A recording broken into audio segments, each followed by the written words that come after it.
Olha, quem aí nunca ouviu aquela piada, né? Aquela de que suplemento só serve para fazer xixi caro. Pois é, pode parecer só uma brincadeira, mas a verdade é que tem um fundo de verdade bem grande aí. E é exatamente sobre isso que a gente vai conversar para entender o porquê. E não tão errados mesmo, não. Pensa bem, as prateleiras das farmácias, das lojas de suplemento, estão lotadas de promessas, né? Frascos e mais frascos. O grande problema é que uma boa parte disso tudo é feita de um jeito que o nosso corpo simplesmente não consegue absorver direito. Então, na prática, o que acontece? O dinheiro vai embora em algo que literalmente passa direto pelo nosso sistema. Mas aqui está o pulo do gato.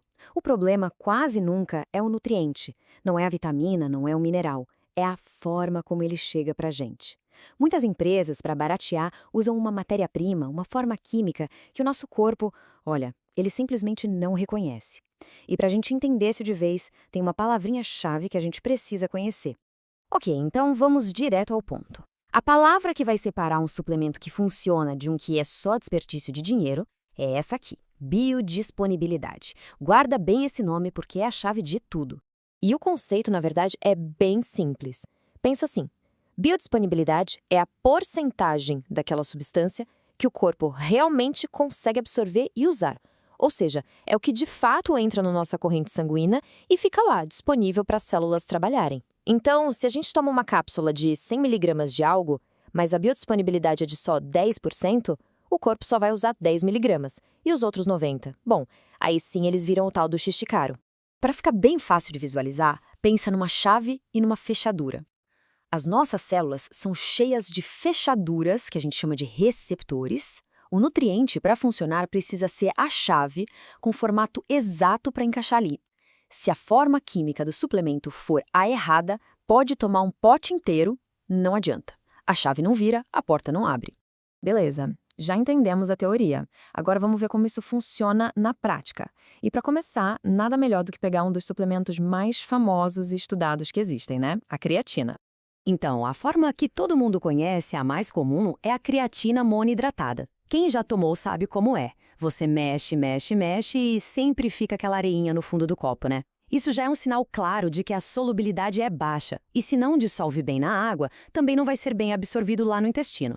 Daí vem aquele inchaço, aquela retenção de líquido que muita gente reclama.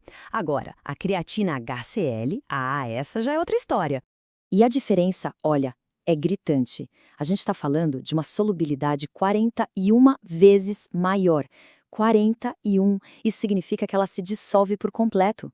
E o resultado disso? O corpo absorve muito, mas muito mais fácil. Resumindo a ópera, mais creatina vai para onde interessa, que é no músculo, e com muito menos efeito colateral. E não é só teoria, a prática comprova. Pegaram um estudo, compararam as duas, uma do lado da outra. O grupo que usou HCl ganhou mais massa muscular, perdeu gordura. E o grupo da monoidratada não teve as mesmas mudanças significativas e ainda por cima sofreu com retenção de líquido. Ou seja, é o mesmo nutriente, mas a forma, a entrega, muda o jogo completamente. Mas calma lá, que biodisponibilidade não é só sobre o que é absorvido no intestino. Às vezes, o nutriente até consegue entrar no corpo, mas aí ele esbarra numa outra barreira, uma barreira que está dentro da gente, a nossa própria genética. O exemplo perfeito disso é o tal do ácido fólico. É a versão sintética da vitamina B9, aquela que está em quase todo multivitamínico barato por aí. Só que tem um porém, o nosso corpo não consegue usar o ácido fólico do jeito que ele vem. Ele precisa passar por um processo, uma conversão, para virar a forma que o corpo realmente usa, que é o metilfolato. E quem faz essa conversão é uma enzima, que por sua vez é controlada por um gene super importante, o MTHFR. E é exatamente aí que o negócio complica. Porque olha só que loucura, os estudos mostram que quase metade da população mundial tem uma variação nesse gene que atrapalha, e muito, essa conversão. Para essas pessoas, tomar ácido fólico é que nem colocar diesel num carro a gasolina. Simplesmente não funciona direito. O corpo não converte, a substância pode se acumular e, o pior, pode até mascarar a falta de outros nutrientes importantes. E essa mesma historinha se repete com a vitamina B12. A forma mais barata, mais comum que a gente acha por aí é a cianocobalamina. Adivinha? Também é sintética, também precisa de conversão. Então, qual é a solução? Ir direto na fonte, procurar pela metilcobalamina. Ela já é a forma ativa, prontinha para ser usada pelo corpo. Pula toda essa etapa de conversão. E aqui tem uma lição muito importante. Exame de sangue pode enganar. O exame pode até mostrar que os níveis de B12 no sangue estão altos, mas ele não conta se as células estão conseguindo usar essa B12. Se o corpo não consegue fazer a conversão da forma sintética, a pessoa pode ter o que a gente chama de deficiência funcional, mesmo com o exame de sangue parecendo normal. A metilcobalamina, por já estar pronta, resolve isso de cara. Ok, então já deu para entender a ciência por trás, né? Mas e agora? Como é que a gente usa isso para fazer escolhas melhores na hora de comprar um suplemento? Bom, vamos transformar esse conhecimento todo em atitude. Pega o magnésio, por exemplo. A forma que mais tem em farmácia é o óxido de magnésio. Sabe por quê? Porque é barato de produzir. Só que a absorção dele é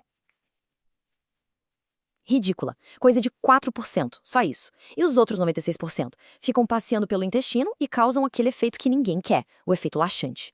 Com certeza não é isso que alguém busca quando quer um suplemento para relaxar e dormir bem, né? Então vamos fazer um resumão prático, uma colinha.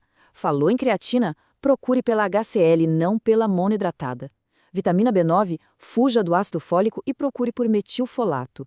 Vitamina B12, a escolha certa é a metilcobalamina e não a cianocobalamina.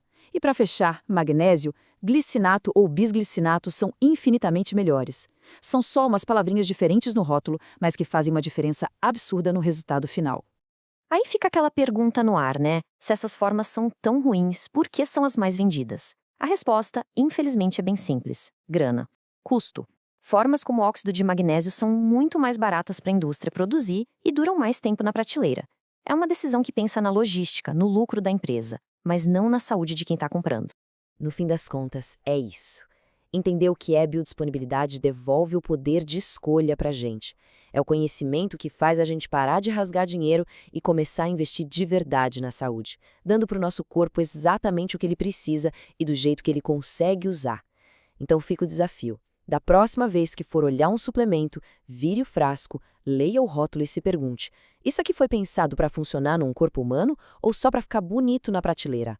A resposta para essa pergunta, pode ter certeza, vai mudar para sempre o jeito que se olha para tudo isso.